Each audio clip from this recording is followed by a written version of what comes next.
শ্রেণী ছাত্রী ফারিয়া ইয়াসমিন।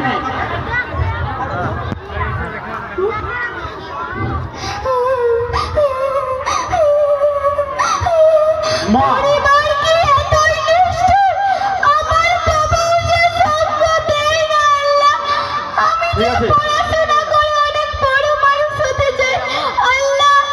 চুপচাপ দাঁড়িয়ে যাও ওখানে।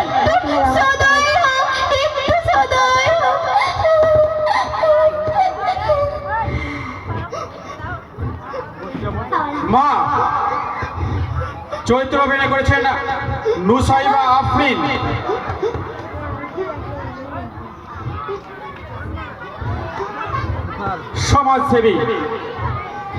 সমাজসেবী মহসিন চরিত্রে অভিনয় করেছেন হাবিবুর রহমান। বাবা অর্থাৎ রিয়ার বাবা চরিত্রে অভিনয় করেছেন কাউসার আলম। নিন্দুক অর্থাৎ এলাকার নিন্দুক চরিত্র অভিনয় করেছেন মহসিন, মোহাম্মদ মহসিন।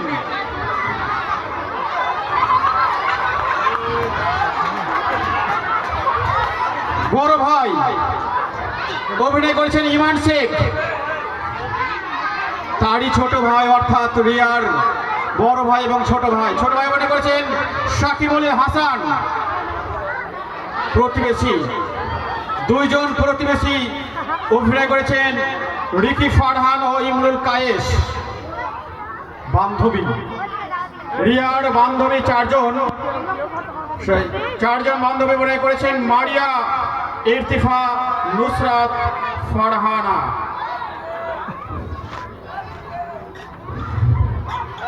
আপনারা দেখছেন রাইট ওয়ে ইসলামিক স্কুলের পরিচালনায় আজকের অনুষ্ঠানের শ্রেষ্ঠ আকর্ষণ নাটক পড়ার ভিখারি।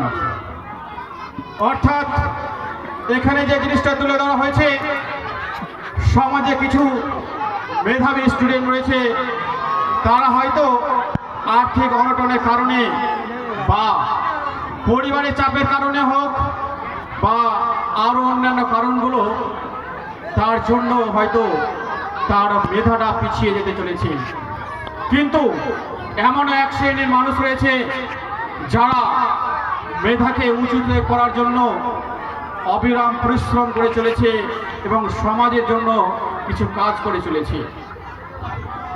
এই নাটকে শেষ পর্যন্ত দেখতে থাকবেন যে পড়ার কত মূল্য এবং পড়ায় যে মানুষকে একটা উঁচু স্তরে নিয়ে যায়, সমাজকে সংশোধন করে দেয়, ব্যক্তিকে চরিত্রবান করে দেয়, এই নাটকের মধ্যে তুলে ধরা হয়েছে। ধন্যবাদ, অসংখ্য ধন্যবাদ। শুরু করতে যাচ্ছি আজকের শ্রেষ্ঠ আকর্ষণ নাটক পড়ার ভিখারি।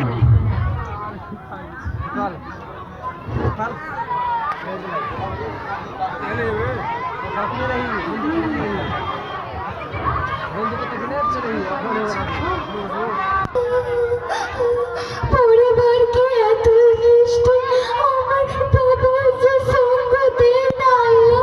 আমি যে পড়াশোনা করে অনেক বড় মানুষ হতে চাই আল্লাহ, তুমি আমার প্রতি একটু সদয় হও, একটু সদয় হও।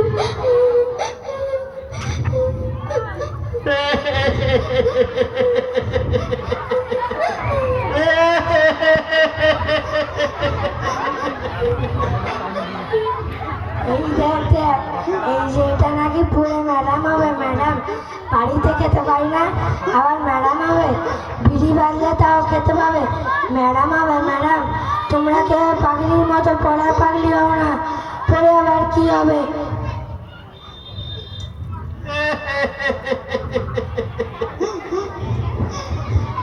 হ্যালো,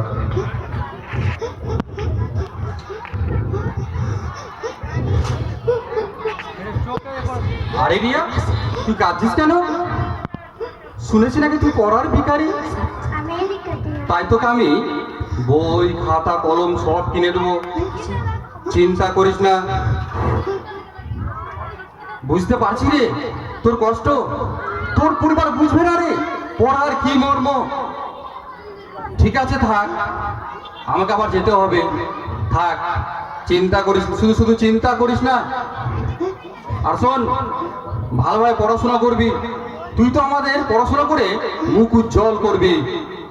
আচ্ছা থাক, বেলা হলো, আমাকে আবার যেতে হবে। ঠিক আছে, আবার আসবেন, কিন্তু বাবু আপনি ছাড়া আমাকে সাহায্য করার কেউ নেই। আমার বাবাটাও যদি আমাকে সাহায্য করতো তবে। আমি যে নিরুপায়, আমি আমার মেয়েকে পড়াতে চাই, কিন্তু আমার শরীরটা খুবই খারাপ। বেড়ে বাঁধতেও পারছি না যে মেয়েটাকে পড়াবো। আর ওইদিকে ঘরের চাল থেকে জল পড়ছে, সেটাও ঠিক করতে পারছি না। আজ আমাকে বাড়ি যেতে ভয় লাগছে। আজ বাবা দিল্লি থেকে এসেছে, আমাকে স্কুল থেকে বাড়ি ফিরতে দেখলে যে মারবে, বই খাতা ছেড়ে দেবে। এখন আমি কি করি, কোথায় যাই? টিফিনেও কিছু খেতে পাইনি, খুবই খিদে পেয়েছে।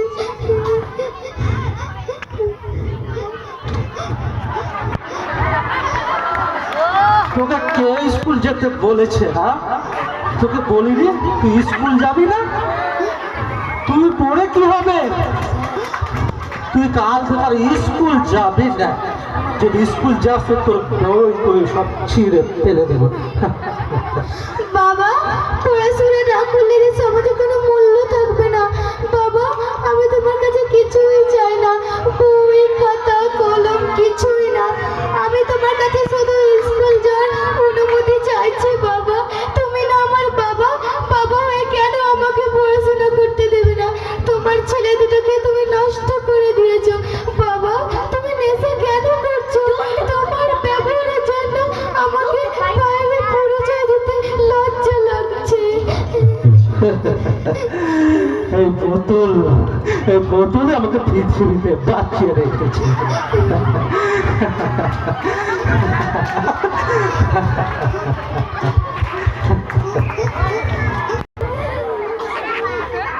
আল্লাহ, আমি কি পাপ করেছিলাম যে তুমি আমায় এই দিন দেখালে?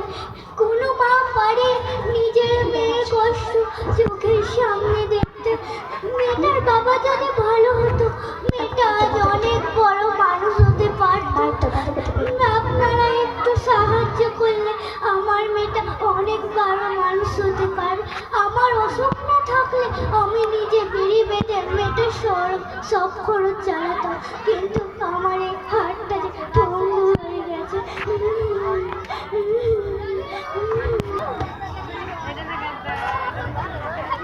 দেখ দাদা দেখ, এরপর যদি দিদি স্কুলে যায় তবে বাবাকে বলে দেবো।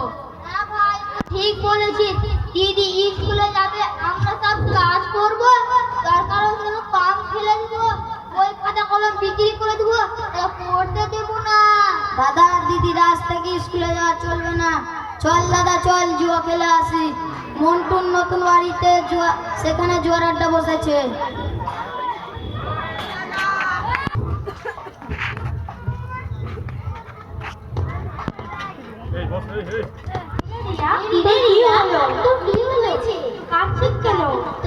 তোর বাবাকে বলবো? তোদের বাড়ি যাবো? তোদের কি হয়েছে? কি হয়েছে তোর বাবাকে বলবো? তোর বাবাকে বুঝাবো? বাড়ি যাবো? চল।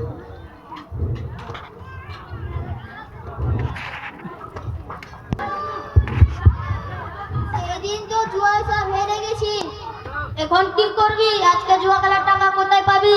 চলে ভাই, দিদি এখন বাড়িতে নাই, ওই বই খাতা কলম বিক্রি করে জুয়া খেলবো। ঠিক বলেছিস, বই না থাকলে তো আর সেই স্কুলে যেতে পারবে না। থাকবে না, দিদি পড়তেও পারবে না।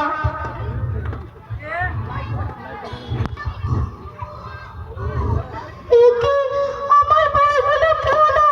এখন আমি কেমন করে পড়বো? আমার সব বই, মানে আমার বইগুলো কি হলো? মা মা, আমার বইগুলো কি হলো? আমি জানি না, তোর ভাইরা তো এখানেই ছিল, তো মেয়েটাকে পড়াতে, কিন্তু আমি যে কোনো কাজ করতে পারছি না। দাঁড়া রে মা, আমি তোর বইগুলো খুঁজে নিয়ে আসছি। হে আল্লাহ, তুমি আমার ছেলেদের কেন মানুষ কেন করনি?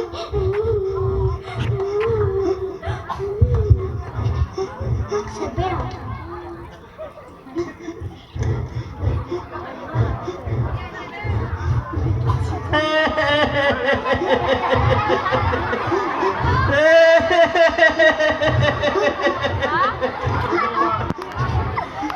ঠিক হয়েছে এবার, ওর ভাইগুলোই ভালো। বাড়িতে নেই নুন আর ব্যাটার নাম মিঠুনের অবস্থা। ম্যাডাম হবে ম্যাডাম, এই রিয়াকে বাড়িতে বেঁধে রাখলে ভালো হয়।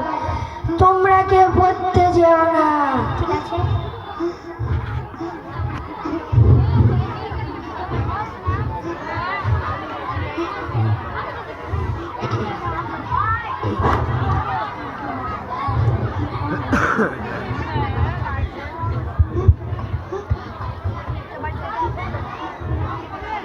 কিরে রিয়া, তুই কাঁদছিস কেন? সানি বলল তোর ভাইরা নাকি তোর বই বিক্রি করে জুয়া খেলেছে। এই নে টাকা, বই কিনে নিবি। চিন্তা করিস না, তোর বই খাতা কলম যা লাগবে সব আমি দেবো। সামনে পরীক্ষা, ভালোভাবে পড়াশোনা করবি। কি করবি বল, তোর কপালটাই তো খারাপ। ভাষণ ভালোভাবে পড়বি, কোনো চিন্তা করিস না। আপনাকে যে কি বলে ধন্যবাদ জানাবো বাবু। ঠিক আছে রিয়া, থাক। আমাকে একটু ওই কাউসার মাস্টার কাছে দেখা করতে হবে, গেলাম। বাবু, চা খেয়ে যাবেন, একটু বসুন। না রে, থাক, অন্যদিন খাবো। আমার মেয়েটা স্কুলে যায়, আমি তাকে 1 টাকাও দিতে পারি না। আমাকে কিছু করতেই হবে। আমি বাড়ি বাড়ি আঁচল পেতে ভিক্ষে করে মেয়েটাকে পড়াবো। আমি মা হয়ে কি করে মেয়ের কষ্ট সহ্য করতে পারি? কি করে মেয়ের কষ্ট সহ্য করতে পারি? দেখ না, ইয়ার কি কপাল, কাল থেকে মাধ্যমিক পরীক্ষা আর এখনো তার বাবা মেয়েটাকে পড়তে দেয় না।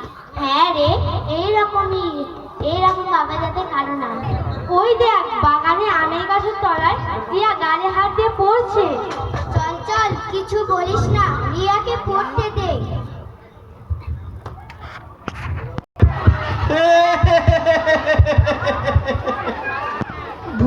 বুঝবে পরীক্ষার সেন্টার ওই চারচন্ডা স্কুলে পড়েছে। কিসে যাবে? তোমরা কেউ সাহায্য করবে না। ম্যাডাম হবে ম্যাডাম, আমার মেয়ে এত ভালো, তাও 6 পরীক্ষা দিয়ে পাস করতে পারিনি। তাই আমি মুরগি চলে গেছি। হে হে হে হে হে।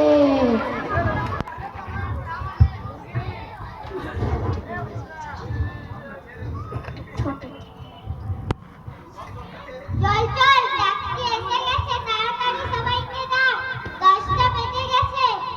রিয়া কিসে যাবে জানিস? মনে হয় সাইকেলে যাবে। মেয়েটার কি দুর্ভাগ্য। চল চল, দেরি হয়ে যাবে, চল। আমার জীবনের সবচেয়ে ভালো পরীক্ষা। বাবা যদি দেখে নেয় তাহলে আমাকে পরীক্ষা দিতে যেতে দেবে না। আমি চুপে চুপে যাবো।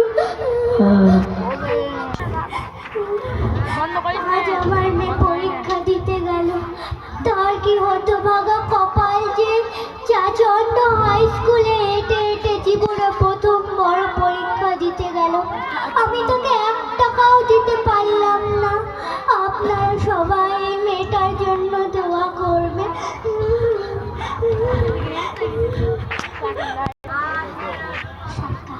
শুনলাম মনিবের মেয়েটা মাধ্যমিক পরীক্ষা দিচ্ছে। মেয়েটার প্রতি খুব অন্যায় করেছে। বাবা না, বাবার নামে কলঙ্ক। গরিব মানুষটা কোনোদিন শুধরে না। মেয়েটা মাধ্যমিক পরীক্ষা দিচ্ছে, তবুও মদ খেয়ে রাস্তায় পড়ে আছে। জানিস, মেয়েটার সঙ্গে কেউ যায়নি। আজকে অন্তত যাওয়া উচিত ছিল, তবে মেয়েটা একটু সাহস পেত। মেয়েটাকে পরীক্ষা দিতে দেবে না, তবুও সে লুকিয়ে লুকিয়ে পরীক্ষা দিতে গেল। মানুষের কি কপাল, আমার মেয়ের কিচ্ছু আবার রাখি না, তবুও সে পড়তে চায় না। ওই রকমই হয়, যার আছে সে পড়বে না, আর যার কিছু নাই সে নিজে থেকেই পড়বে। চল বাড়ি যেতে হবে।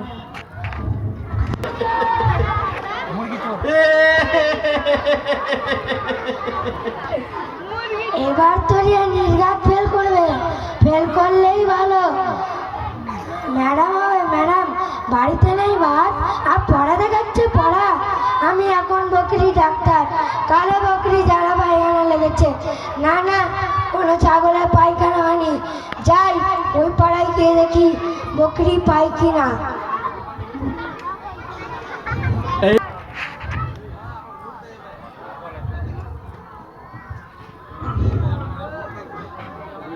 জানিস জানিস আজকে রেজাল্ট দিয়েছে। তুই কত পেয়েছিস বল? আগে তুই বল তারপর বলছি।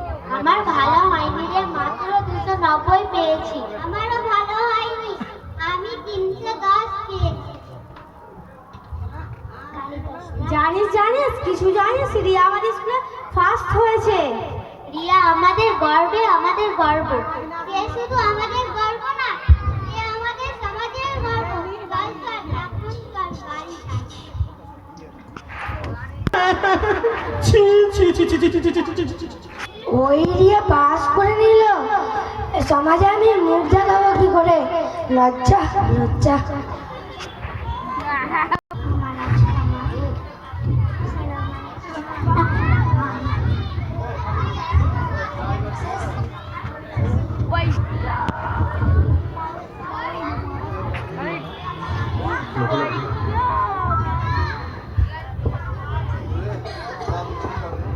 রিয়া, ওই রিয়া, কিছু জানিস? না, কি হয়েছে?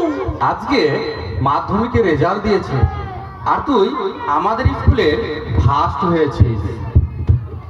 ভাবছিস কি তোকে আবার 11-এ ভর্তি হতে হবে? এই নে নে, মিষ্টি খা। আগে আপনি একটা খান, তারপর আমি খাবো। এই নে মিষ্টি, মিষ্টি খা।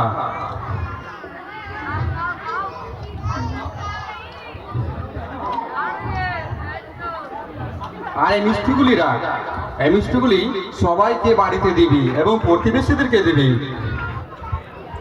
আর নে, এই টাকাগুলো নে, তোকে আবার 11-এ ভর্তি হতে হবে, তার জন্য তোকে বই খাতা সব কিনতে হবে। নে, এই টাকাগুলো রাখ।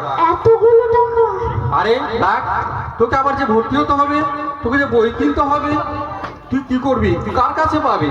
এই টাকাগুলো রাখ, এই টাকা দিয়ে তুই পড়ার বই কিনবি, ভর্তি হবি এবং ভালোভাবে পড়বি। ঠিক আছে, আবার আসবেন কিন্তু। আস্তে আস্তে বলো। আচ্ছা। আল্লাহ, আমার কি হতভাগা কপাল যে মেয়েটার এত ভালো রেজাল্ট বেরিয়েছে, তবুও মেয়েটার প্রতি মেয়েটার বাবার একটু মায়া জন্মালো না। আজ আমার বুক ফেটে যাচ্ছে। আপনারা একটু সাহায্য করলে আমার মেয়েটা অনেক বড় মানুষ হতে পারবে।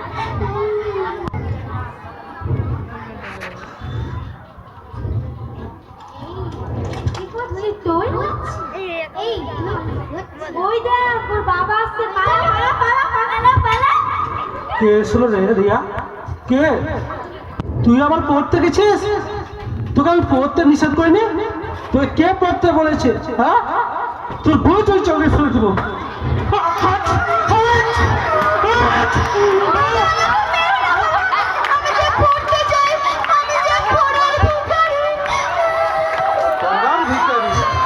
তোর কি হবে?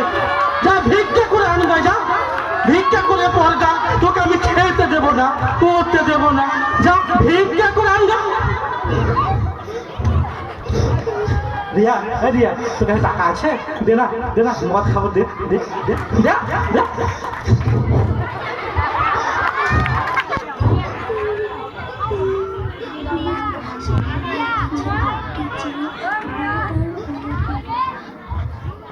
আরে রিয়া, তোর বাবা তোকে মারছিল কেন? তুই কোনো চিন্তা করিস না, তুই শুধু পড়, যতই কষ্ট হোক তোকে তোকে পড়ে যেতে হবে। তুই তো আমাদের পড়াশোনা করে মুখ উজ্জ্বল করবি। তোর বাবা একদিন বুঝবে রে, আর সেই বুঝতে পেরে তোর বাবা নিজে নিজে মাথা ঠুকরাবে। সেদিন তুই বলবি, দেখ আমি আজকে পড়েছি বলে বাবা আজকে আমি ম্যাডাম হব, ডাক্তার হব। সেদিন তোর বাবাকে বলে দিবি। ঠিক আছে, আবার আসবে বাবা। ঠিক আছে, ভালোভাবে থাক, কোনো চিন্তা করিস না। আর কোনো অসুবিধা হলে তুই আমাকে জানাবি।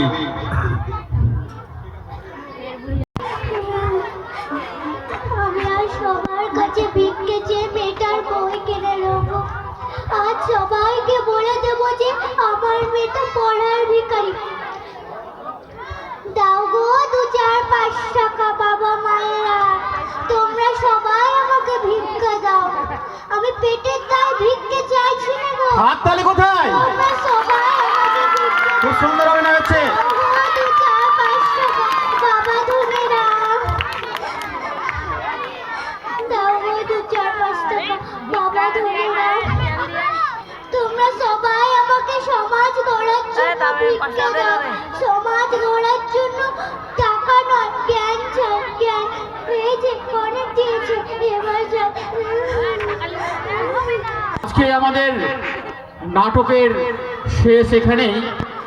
আপনাদেরকে অসংখ্য ধন্যবাদ জানাই সমস্ত অভিভাবক অভিভাবিকাদের এবং যারা সহযোগিতা করেছেন সবাইকে ধন্যবাদ জানাই। আশা করি এই নাটক থেকে আপনারা অনেকটাই উপকৃত হবেন এবং ভবিষ্যতে আমাদের অনেক কিছু কাজে লাগবে। ধন্যবাদ, অসংখ্য ধন্যবাদ সবাইকে, অসংখ্য ধন্যবাদ। এই নাটকে যেমন রিয়া আর বাবা পরবর্তীকালে নিজের ভুল বুঝতে পেরে মদ খাওয়া ছেড়ে দিল, আমরা আশা করি আমাদের সমাজের এইরকম যে সমস্ত বাবাগুলি আছে যারা মদ খায়, যারা জুয়া খেলে, যারা ছেলে মেয়েদের পড়াশোনার গুরুত্ব বোঝে না, তারা যেন এই সমস্ত কাজগুলি বিরত থেকে তারা তাদের ছেলে মেয়েদেরকে পড়াশোনা করায়, ভালো কাজের দিকে গড়ে তোলে। নাহলে সমাজ কোনোদিনই শুধরাবে না। আমাদের এই সমাজ, বিশেষ করে মুসলিম সমাজ, যেখানে মদ হারাম, যেখানে জুয়া হারাম, সেখানে আমরা চারিদিকে দেখতে পাই আমাদের মুসলিমদের মধ্যে পিতা মাতারা মদ খাচ্ছে, জুয়া খেলছে। তাহলে তার ছেলেমেয়েরা কি শিক্ষা নেবে? আমি বলবো ওই রকম পিতা মাতাকে যে আপনারা আপনাদের ছেলেদের স্বার্থে, আপনার সমাজের স্বার্থে আপনারা সেই